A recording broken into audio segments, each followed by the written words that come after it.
you're doing so well this morning. I hope you all had a great weekend. I have so many stories to go through today.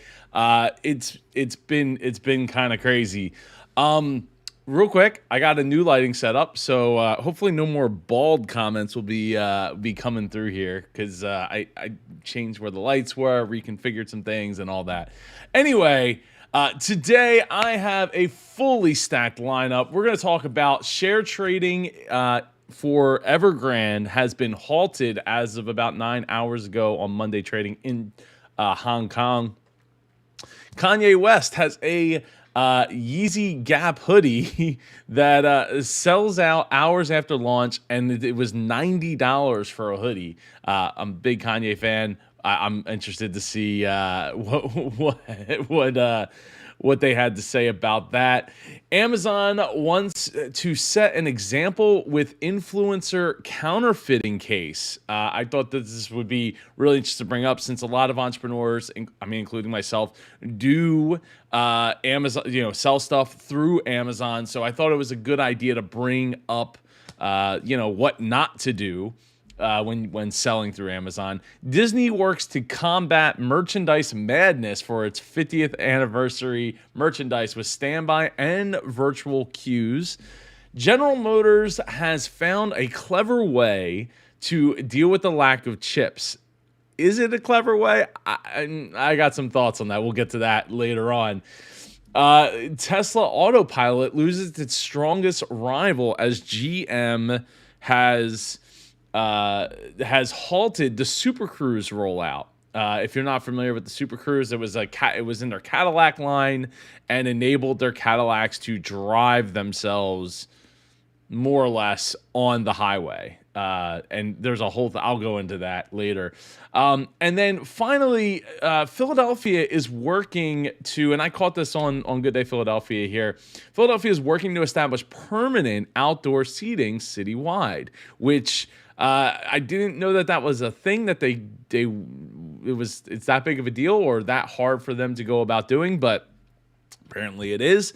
And they are working to make it a permanent thing going forward. So we'll get into the details about that towards the end here. But first, let's talk about the share trading in embattled China Evergrande halted in Hong Kong. Now I'm gonna have to read quite a bit of this story here because I did not get to digest all the information because I just got this article before I came on here about 10 minutes. So so share trading in embattled China Evergrande halted in Hong Kong. Trading in shares of heavily indebted China Evergrande was suspended on Monday, days after some bondholders said that the property developer at the center of jitters over China's financial system had missed a second key bond interest payment. Shares of its unit, Evergrande Property Services Group. Now, if you've watched previous videos, we talked about how they have multiple businesses. It's not just a properties group solely. Were also suspended. The Hong Kong Stock Exchange said the bourse didn't say why trading in the company's stock had been halted, and it was unclear who had initiated the suspension. Wow, that never bodes well. It's like we did this thing, but we don't know who did it. We're not going to talk about it. Nothing to see here. Story over. Evergrande did not immediately respond to a request for comment. With liability stretching into the hundreds of billions of dollars, equal to 2% of China's gross domestic product, Evergrande has sparked concerns its woes could spread through the financial system and reverberate around the world. Initial worries have eased somewhat after China's central bank vowed to protect home buyers' interests. Well, that ding ding for that, and that kind of protection is the exact thing that we need to have so that things don't start to collapse based on the rumors of things falling apart, right? So we need some stability in what in the situation, and hopefully China's central bank backs that up and doesn't just like, well, we said we were going to do it, things happen, bureaucracy set in, and bam, all of a sudden nobody's getting the protection that they need, and things are just free falling out of it. So it goes on to say Monday's share trading suspension sent a shiver through the broader financial markets, which remain nervous about contagion. Knocking the offshore yawn, is that how you say it? Yawn? A little lower, and weighing on the Sang benchmark index. Evergrande, shares in Evergrande have plunged 80% so far this year, while its property services unit has dropped 43% as the group scrambles to raise funds to pay its many lenders and suppliers. Stock in its electric vehicle unit, China Evergrande New Energy Vehicle Group, fell as much as 8% earlier on Monday before pairing losses. The Cash Wrap Group said on September 30th that its wealth management unit had made a 10% repayment of wealth management products, which are largely owned by onshore retail investors. The two offshore payments, which bondholders said failed to arrive by their due date, come as the company, which has nearly $20 billion in offshore debt, faces deadlines on dollar bond coupon payments totaling $162 million next month. So what I wanted to bring up real quick is I got a lot of respect for Meet Kevin.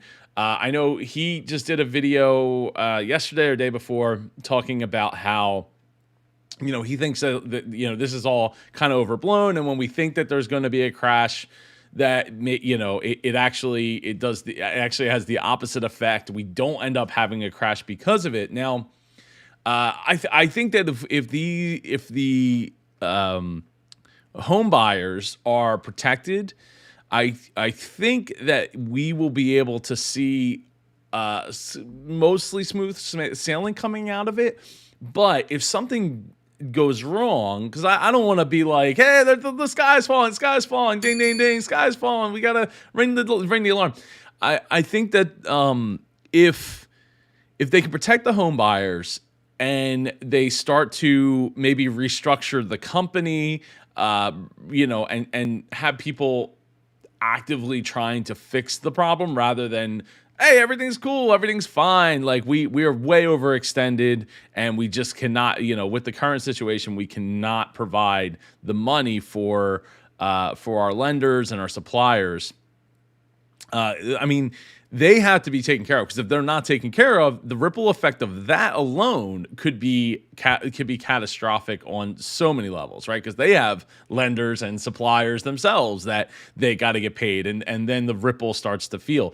And because of how big it is, I don't think it's if I remember correctly, me Kevin brought up like the fact that the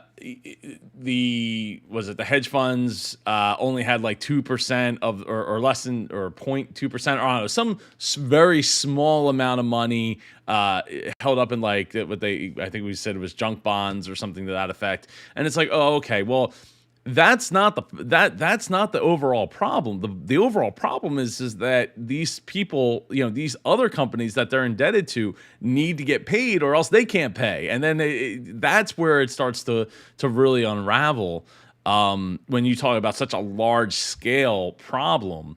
So that's why it needs to be, because you're going to start putting those companies under business, then those families can't, don't have work, and it could take an already,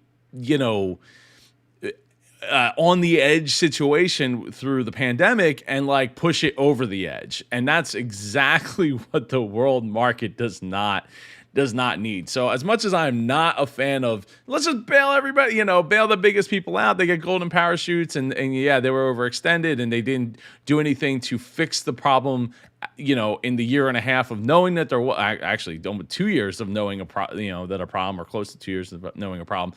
And you know, there's a middle ground, and I think that it needs to, somebody needs to step in there and figure out how this is not going to be a problem going forward. How are they going to resolve the problem today? Halting does not help the situation at all, and might cause more people to panic, which starts to pull people out. I know in the trucking industry, growing up in there, you don't want somebody to think that your trucking company is going out of business because of the fact that all of a sudden they think that their pallets of stuff are going to get stuck on a loading dock somewhere with chains put on the doors, and you can't get your stuff, and all of a sudden that creates a ripple effect. And I mean, fortunately, a smaller ripple effect than the ripple effect of billions and billions and billions of dollars connected through the whole world to a housing market. So, yeah, I absolutely think this could become a problem. I'm not sounding the alarm yet, but it definitely is not. It's not a good thing unless you're looking at it from a perspective of things were free falling and we halted it. And it looks like we don't quite have that. I don't quite have that information right here. So I want to, caution, but let's see how this plays out. And I'll be following this as we get closer and closer to hopefully a resolution. Kanye West puzzles fans by debuting a basic hoodie for $90 as part of the Gap Inc. partnership. Anybody that knows me knows that I am a fan of Kanye West, his music, and maybe not so much the clothes, but definitely on the music side. Kanye West debuted a simple hoodie that runs for $90. As the latest piece of exclusive clothing to go along with the partnership with Gap Inc.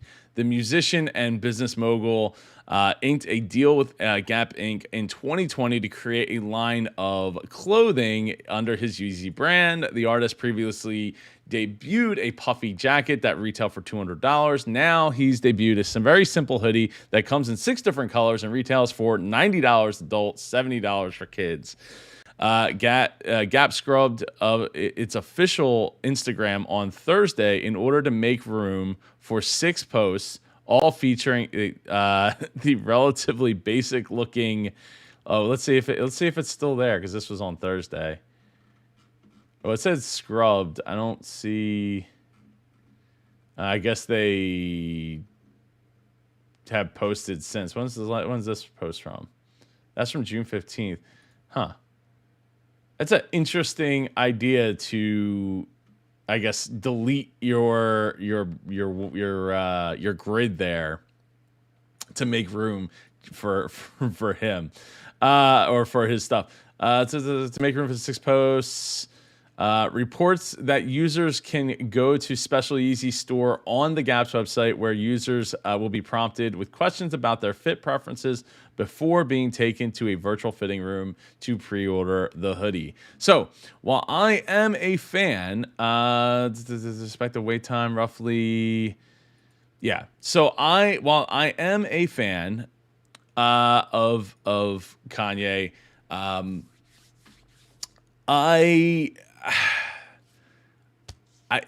to me, I don't have the clothing in hand. I'm gonna have to say I hope that it's a super high quality hoodie. When I was looking at the Gap and looking at other hoodies that they offer, they were like $40, $45, $50. I mean, I think the most I would pay for a hoodie is like 60, and that would have to be like super high quality.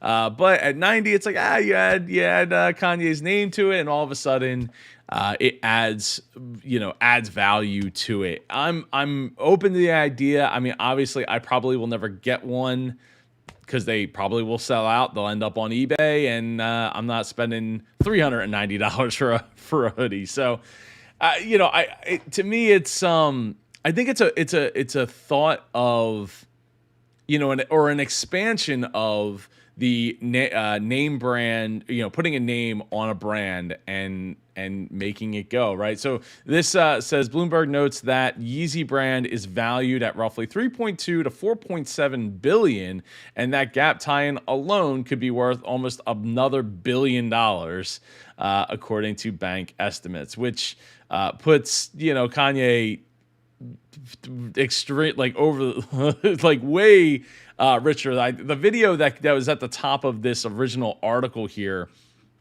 talked about him being worth up to $6 billion, which is far and beyond any other rappers. And they talked about him being the second most rich African American. So crazy, and he did it. He loved fashion, and he turned it into something. He was more than just music, even if his music the last couple of years has just been all right to decent at best. I applaud it. I think I still think it's fun. I think it's hilarious that in his early songs he talked about working at the Gap, and here he is probably one of their most valuable assets, if not the most valuable asset that the Gap offers today. Let's see. The next one we got here. Amazon wants to set an example with influencer counterfeiting case.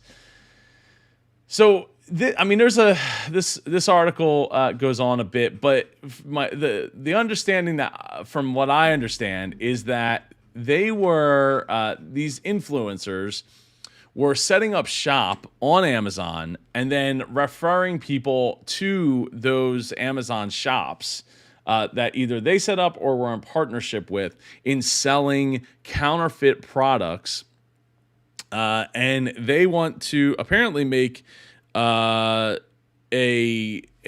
example out of them by with their lawsuit. So let's see, Mickey GG wallet dupe, $21.99 plus shipping, very trusted seller, order this, get this. So they were actively like telling people on other social media platforms, like, hey, if you order this wallet that's $21.90, $22, we will send you this wallet or clutch or whatever you call it with Mickey on it, and I don't know what brand that's supposed to be, but yeah. So the influencers were linked to an Amazon page that made no mention of the counterfeit product and included no photos of it either. By relegating the counterfeit product info to TikTok and Instagram, they attempted to sidestep Amazon's counterfeiting watchdogs. That part of the plan obviously didn't work in the end. Amazon has been ramping up its anti-counterfeiting efforts slowly but surely in the last few years. Even before forming a dedicated counterfeit crime unit, Amazon was spending upwards of $500 million a year in anti-counterfeiting. Law enforcement has been key in those efforts too. Amazon hopes this high-profile case will serve as a reminder to others who might try to make some fast cash on the company's marketplace.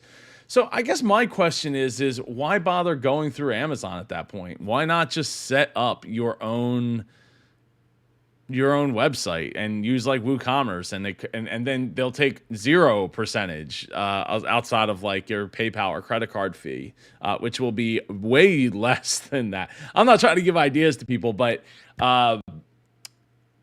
it just seems weird. I guess by doing it through Amazon, you're opening up to people already trust Amazon. People already have their credit card information there. They have some kind of like, oh, I can return it or whatever because they have a return policy, and they're trying to cash in on that opportunity. But yeah, so apparently they're trying to make an example out of it to ward off other people. I think that this post here is just so egregious. Like it's so in your face, and like for people to think that Amazon's not scouring the web. Amazon knows exactly what you're doing, viewing. That's why you're getting ads for specific items that you either, viewed on Amazon or viewed somewhere else. And for somebody to think that they're like this would just go unnoticed is insane to me. Absolutely insane, especially once you start to gain some traction. You can start getting some followers and things. It's going to be pretty apparent that what you're doing is out there and not welcomed. So yeah, don't try to counterfeit. That's pretty terrible. And if you're gonna do it, don't do it through Amazon. But don't do it in general. That would be great. So, Disney works to combat merchandise madness with standby and virtual queues. Happy birthday to the Magic Kingdom and the Walt Disney World Resort. It turned 50. Hooray. Ding, ding. I wish I was there. If this was 5 years ago, 6 years ago, I absolutely would have been there. Or actually, if it was just literally 2 years ago, I would have been there. Unfortunately, was not able to be there, but I hope to get back to Disney World before, the 50th anniversary 18-month celebration is over. Let's see. So the reason I brought this up was because Disney the lines have just been absolutely ridiculous. And this is just for merchandise, right? So people are trying to go crazy. Of course, they got to have the picture with the one person right in the middle, not with their mask down below their nose. Let's see. Had to protect the poor cast members, putting out cups at the Emporium because crazy old ladies were fighting over a stupid cup. Poor Miss got trampled, and several fights. Walt Disney World dropped the ball big time, and put their cast members' lives at risk. It's irresponsible. Well, yes and no, right? Like we all have to take it's what's irresponsible is people fighting over a cup. That's irresponsible. But I think that Disney probably shouldn't have been putting that stuff out. Maybe that's where you put the cups, the stuff in a display, in some displays, right? And maybe they gotta be like bulletproof displays. I don't know, but or shatterproof displays. And or in the windows and stuff, so people can see what they are, and then you go and you place your order. To me, most of the ordering should just be done on the app. They have their own My Disney app, or My Disney Experience app, which I think has just been replaced by the Genie app. I'm not sure. I haven't actually seen anybody tweet about that or message, say one way or the other. So maybe I need to dig a little deeper because I think October 1st was supposed to be the rollout of that. Seems like a whole lot of things to roll out brand new all at one time. And if you're in that case, if you're in that situation where you're, have multiple things that you're releasing, maybe it's not the best idea to do all that at once.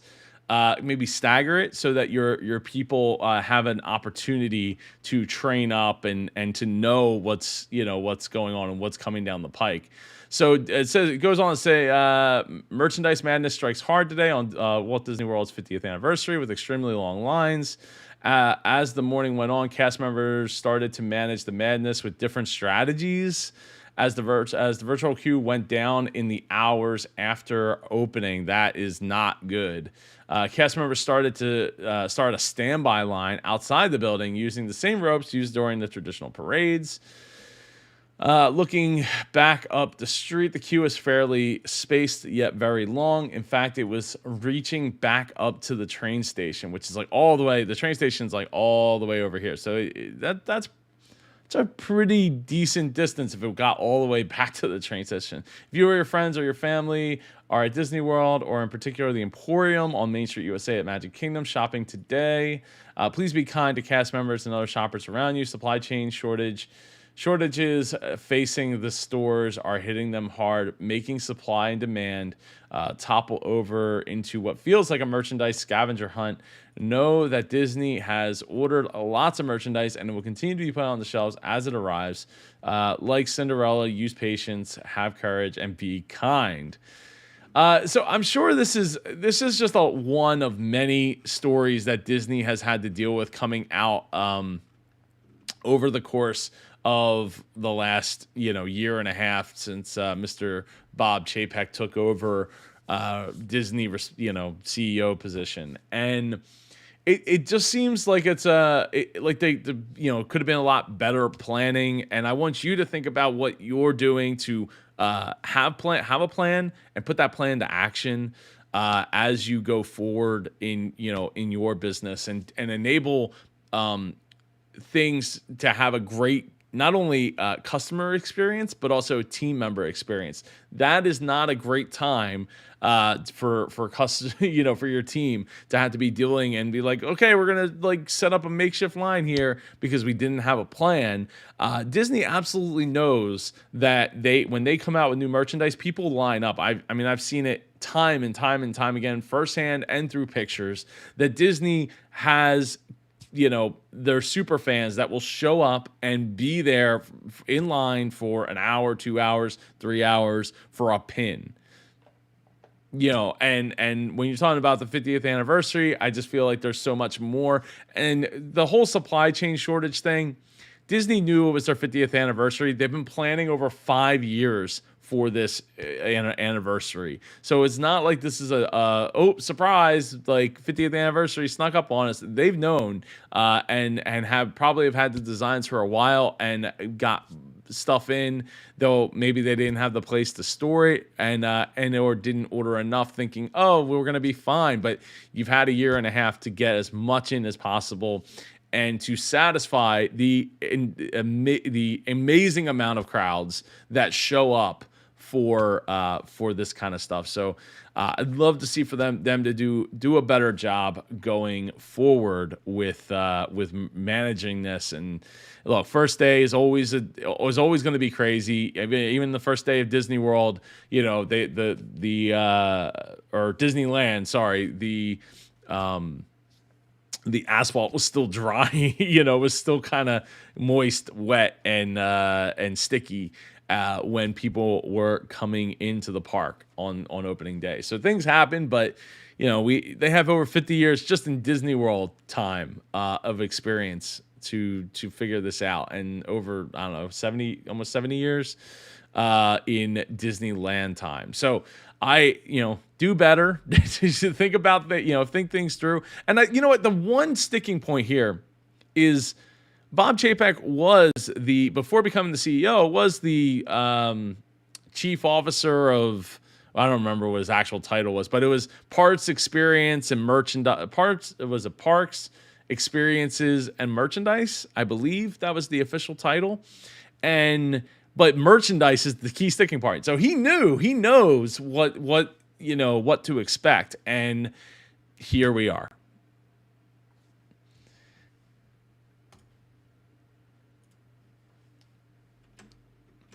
So there we go. General Motors has found a clever way to deal with lack of chips.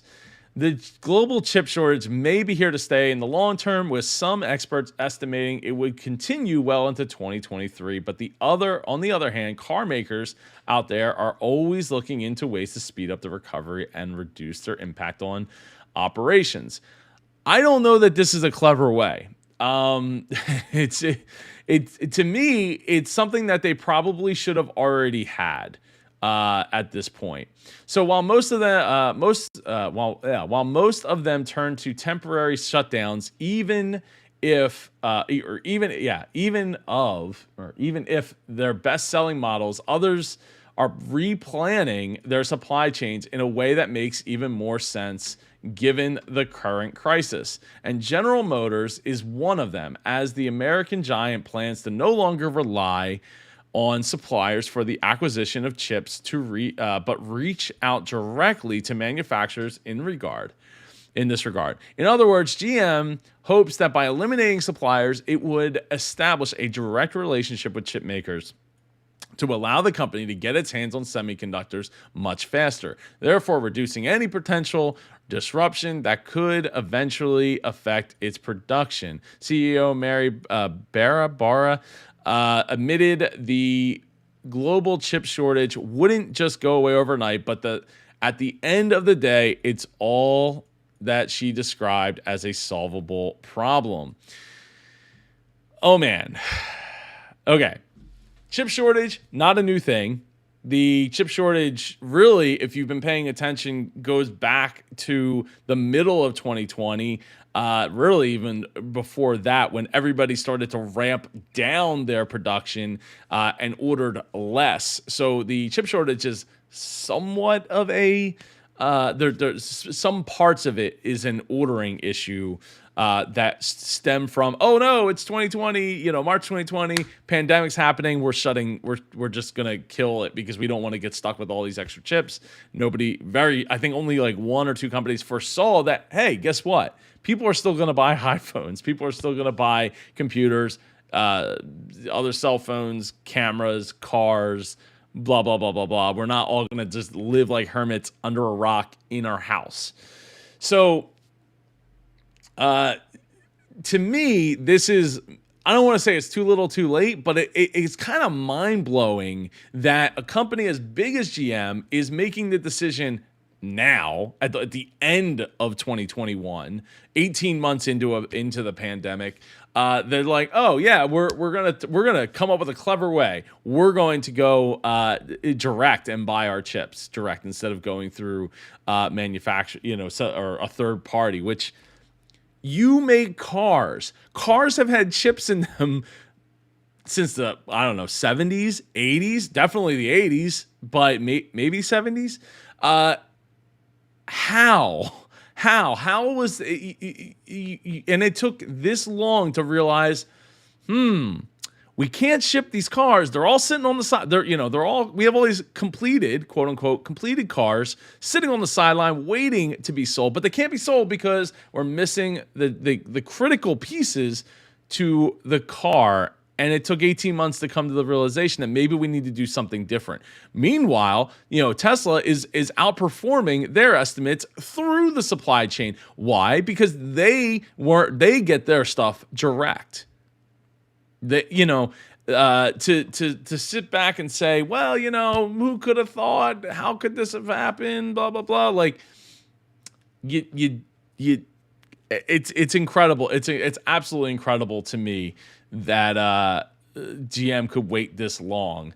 So let me get the article goes on to say, furthermore, GM produced and sold some models without start-stop systems. This time in an attempt to reduce the number of chips that would be required for each vehicle. So when it says start-stop systems, what does that mean? Is it we're talking about like push to start, sell pickups, SUVs without start-stop as thousands of cars wait for chips? But what do they mean by start-stop? Full size upgrades, tens of thousands of incomplete pickups. So we're talking about push to start? Is that the impacted models will no longer come with automatic start-stop, include only 2021 models? Or is this like removing auto start-stop could generate a slightly bigger fuel consumption? Oh, the start-stop. Okay, so you're driving, and then you come up to a stoplight and you hit the brakes, and then you come to a full stop, and then the engine shuts off. So that's a chip. They're saying, oh, you know what? We're not gonna ship with that because we just can't get that chip. That's okay. That's what that's talking about.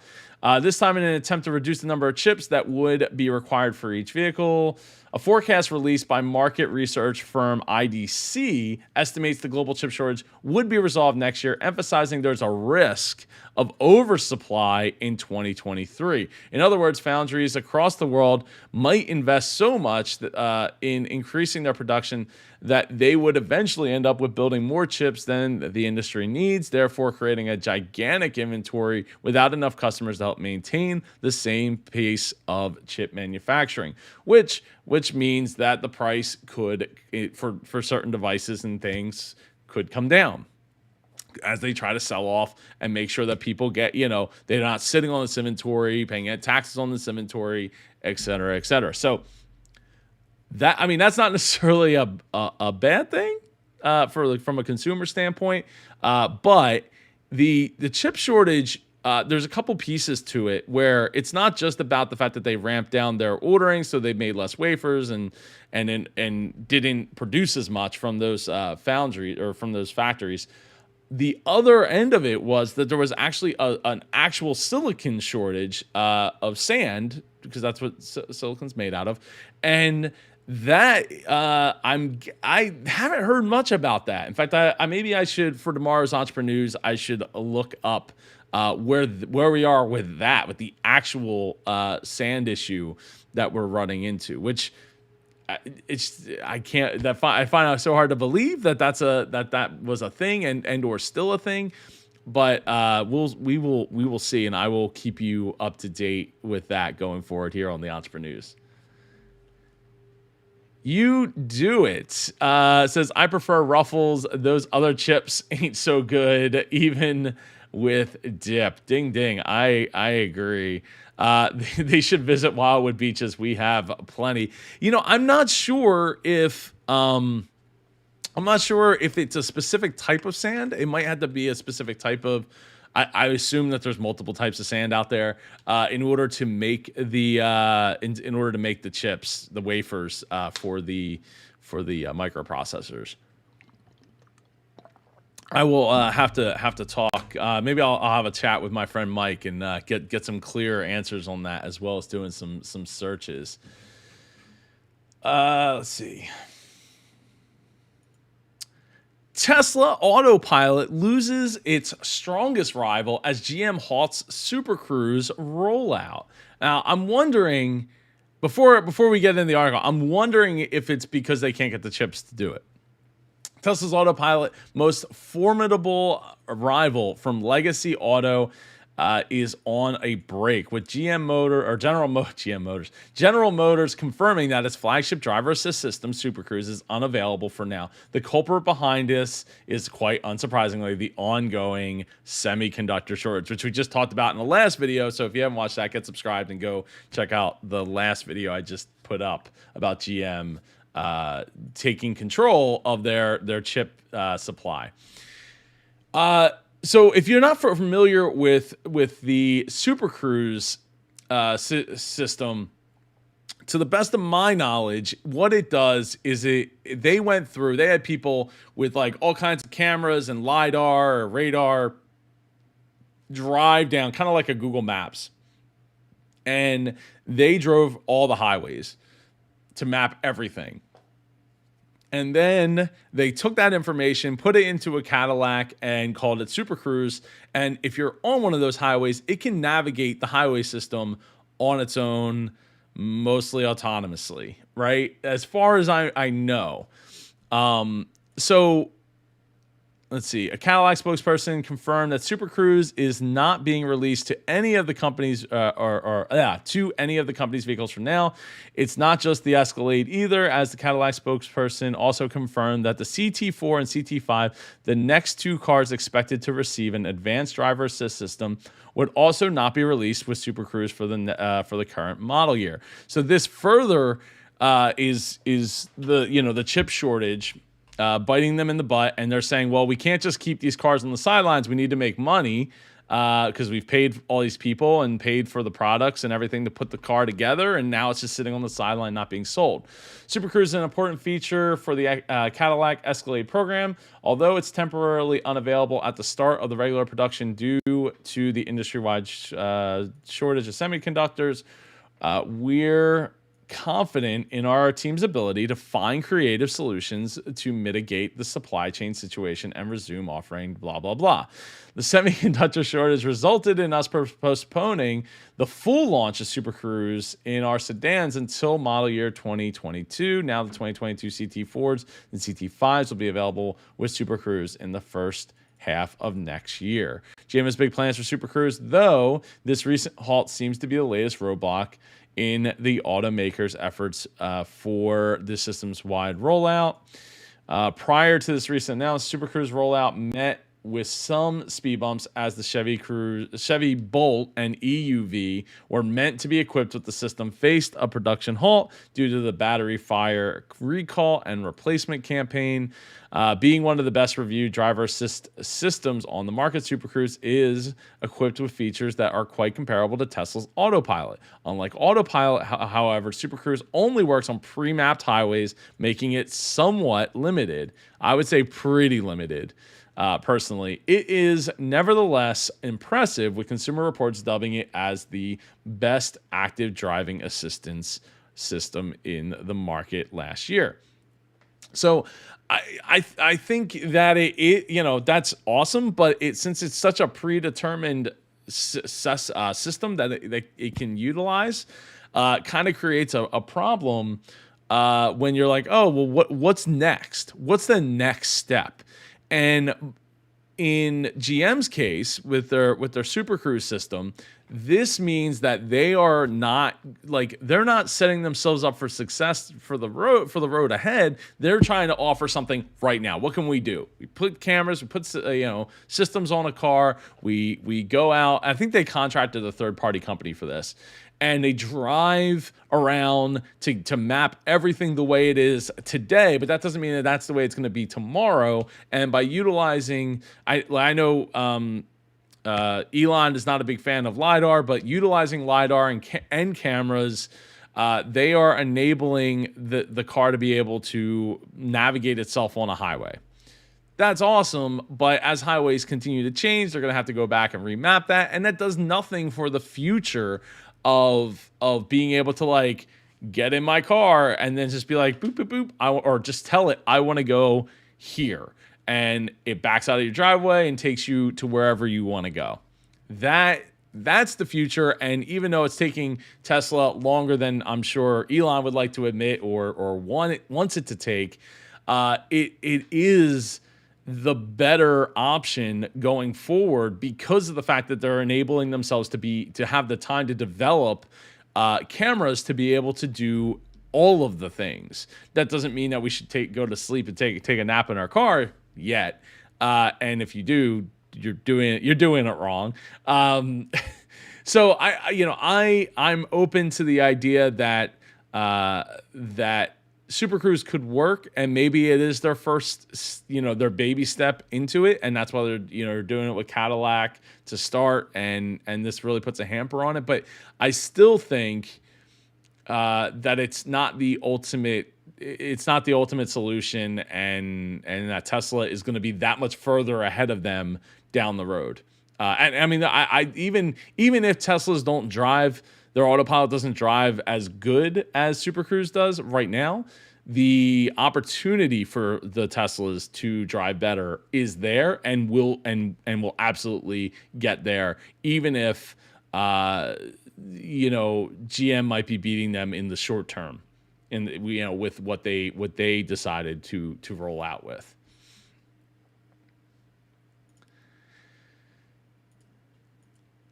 So let's see, our next second to last one here has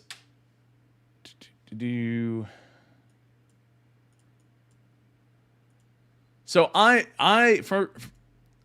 for anyone who doesn't know, I am from the Philly area, and a piece caught my eye. Council members work to establish permanent outdoor seating citywide. So I had not been keeping up on whether or not the city was, if it was a temporary solution or a long-term solution for the city to have outdoor dining. And it turns out that the ordinance that they passed ends the end of this year for outdoor dining. And so council members are working to make it permanent. Now, all I have is this video. I'm not going to play the video, but at the end of the year, at the end of the year it expires. 50%, they were quoting 50% of restaurant goers won't eat inside for one reason or another. And against, so there's one person in Philly that's against this idea of making it permanent. And the reason that they're against it, because they have like 50, that this person, their district is Center City, Philadelphia, and has like 50% of all restaurants is in his district. He said city would control the permits rather than giving districts the ability for ordinances to make it happen. So they in the video they seemed pretty. He seemed the gentleman speaking seem pretty optimistic that they'll be able to work through the issues of the concerns that the city will control the permits. Obviously, the reason I wanted to bring this up is I'm not sure what other cities are doing as far as their outdoor dining. I think outdoor dining is something that probably should stick around even after the pandemic. Maybe it shouldn't be as, I don't know, intrusive as some of it has. Like going through, we were in Philly on Saturday driving through like Center City and stuff, and the some of the way they've built out like a deck into the road, it's kind of intrusive. Doesn't look the greatest, but I think that as the pandemic subsides and confidence, customer confidence comes back, I think it's something, there's something to be said for like a couple of tables and chairs outside. It doesn't necessarily mean that your whole operation has to exist in that space outside, but just being able to have that ordinance or get an ordinance so you can have people eat outside is awesome, right? So obviously some restaurants have it, and some restaurants had to go through, because the sidewalks are so small in some parts of the city that they had to go and expand like a deck-sized eating area. So I think maybe on a case-by-case basis, and hopefully at the very least they extend this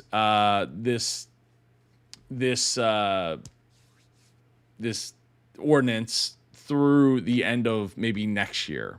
At least in the short term. Maybe it doesn't necessarily need to be permanent, but it's something that, at least in the short term, to get us through. Hopefully next year will be the end of the end, maybe, of the pandemic, and or coming so far down that it just completely falls off the radar. I'm hopeful for it. Hopefully you're as hopeful as I am, and we'll see how this shakes out here.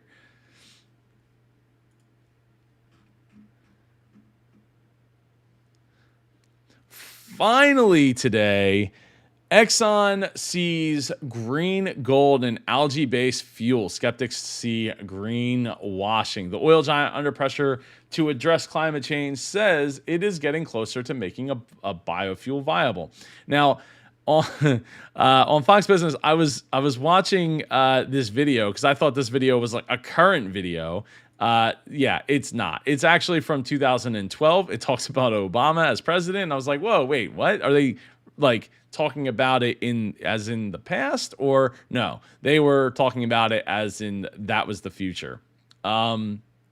Sometimes some scientists regard Exxon Mobil's longest running quest to run algae into or turn algae into a transportation fuel as little more than a PR stunt. The oil giant says they are wrong. Using genetic engineering, Exxon says it is closer to its goal of fueling jet planes and heavy trucks with oil distilled from tiny organisms. The government subsidies and incentives, it says, with government subsidies and incentives, it says it is on pace to make algae biofuel commercially viable by the end of the decade. Wow, it is 2021, and the end of the decade was quite a ways away. Skeptics abound. Nearly every other major oil company has abandoned algae research after a flurry of investment at the start of the last decade yielded few results. Exxon heavily touted its efforts in its nearly ubiquitous advertisements featuring ponds of green algae that portray the company as the leader in the developing the fuels of the future. Exxon claimed a breakthrough in 2017 and has yet to demonstrate results. Well, that was quite a while ago now. They might want to get on that. There's always this irrational optimism and exuberance in the beginning. You have to have a vision. After that, it's show the progress. The allure of algae is obvious. One of the most abundant organisms on Earth, algae captures carbon dioxide, and when used as fuel, could reduce life cycle carbon emissions by more than 50% compared to fossil fuels, according to some research. So I guess the question is it true? Look, as the scientist in me says, well, just because everybody else gave up on it doesn't necessarily mean that Exxon gave up on it. It is possible. I am skeptical of their claim, especially because since 2017 they talked about a breakthrough and then they've shown nothing since. But that doesn't necessarily mean that they don't have it. It just means that they might have a reason not to show it just yet. I know that if I was there, the scientist in me says, oh yeah, like let's show it out. Let's get, more development on it. Let's get more people, more eyeballs on it, get more attention to it.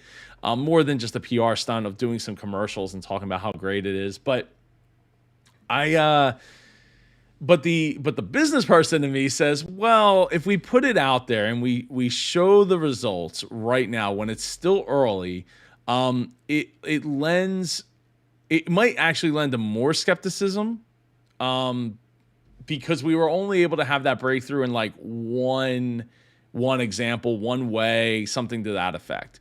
So, and the other side is, well, if we put it out there, all of a sudden somebody else is going to be like, oh, I figured out what they're doing. Now our competitors are out there and they are going to go and say, okay, let's reinvest in this and start it, get it going again. So I kind of understand that the secrecy is kind of like, how Apple doesn't reveal its secrets until it's like, boom, new iPhone day, new MacBook day, new this or new that. They don't want to give away too much because they know that they, in many ways, are leading the computing industry, and they don't want everybody to, one up them before they've had a chance to do it well. So I get it. But with that said, it's been a couple. It's getting kind of old, getting long in the tooth now. So let's hope that maybe in the next year or two they could actually show something. Now, with that said, they could also have just faked it, like what was the trucking company or the company that had their own trucks, and it's like turns out they didn't actually have an electric big rig truck. They parked it at the top of a hill and then let it roll down the hill, and they're like, hey, it's silent, there's no engine running, hey, it works, like ding ding, hooray. And turns out they literally had nothing. They had nothing to show but a truck rolling down a hill. So I'm open to it. I think that this would be great. I think that maybe it warrants some money, tossed its way, more money tossed its way, more scientists, and hopefully Exxon is taking it seriously, because they, as the carbon emissions continues to climb and the water around us continues to rise, I think that they're going to have something to show that puts that really changes the course of history for the planet. And it would be certainly nice for a company that knows the impact that they've had on the planet for decades and decades to eventually be part of the solution, rather than part of the continue to be part of the problem.